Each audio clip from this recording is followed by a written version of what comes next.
5টা টাকা সানাসুর আমার বাচ্চা লইছি, জান্নারের বাচ্চা সানাসুরটা আমার বাচ্চা খাইবার দিছে না, হত্যা করে ফেলাইছে। গড় সংস্থা করে দেবো মন্ত্রীর পক্ষ থাকি না আমার এটা কোনটা লাগতো না, আমার বাচ্চা এত দিত কোনটা লাগতো না, থেকে বেলায় দেখা কোনটা লাগতো না, তার বাঁচি তো মাত্র থানা কিছু অফিসার এই জয়নাল ইয়াবা ব্যবসায়ী তারা পাইছে, তারা ধরলো না, আধিকারিক তারা বিদায় করে দিছে। দুধের বাচ্চার উপরে এরকম পাশবিক নির্যাতন এটি একটি জঘন্যতম অপরাধ। বাচ্চারে যে হত্যা করছে, আমার তো কোনো রাইল নাই, 19 দিন হয়ে গেল, কোনো বিচার আমি আপনার পাইলাম না। আমার বাচ্চার সুস্থ বিচার আমি চাই।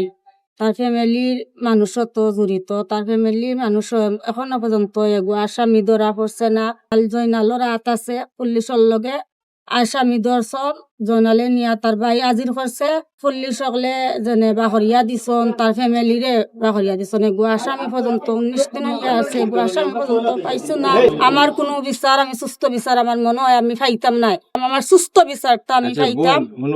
তার বাঁচি তো মাত্র অবশ্যই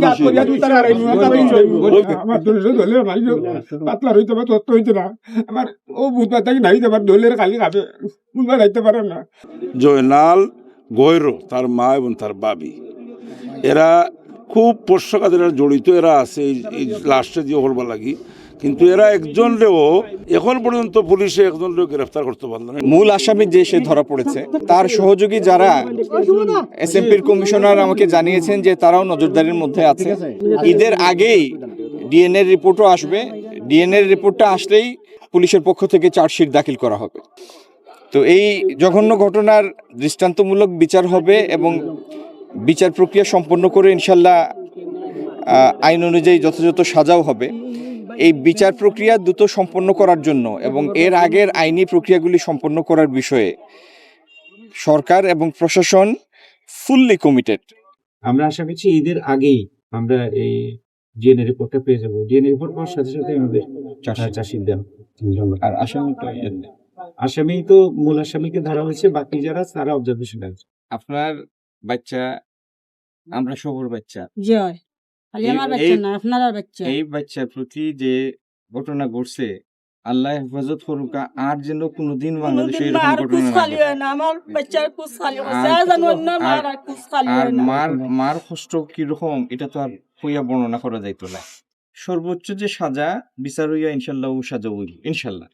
আমি সিলেটের পুলিশের সব থেকে বড় যে কর্মকর্তা, পুলিশের কমিশনার, তান্ডাও আনছি আপনার লোকে দেখা করাই দেওয়ার লাগে।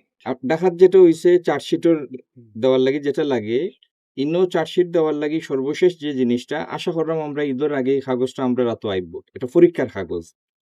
তো এই পরীক্ষার কাগজটা দরকার ওটার লাগি আদালতও গিয়া যে প্রমাণ করতে হয় না নি, এই প্রমাণের লাগি এই টেস্ট রিপোর্টটা খুব একটা মুখ্যম জিনিস। বোন আপনার কষ্টের কোনো অন্ত নাই, আল্লাহ আপনার মনরে শান্ত করুক, কিন্তু বিচার ইনশাল্লাহ হইব এবং সর্বোচ্চ সাজা হইব ইনশাল্লাহ।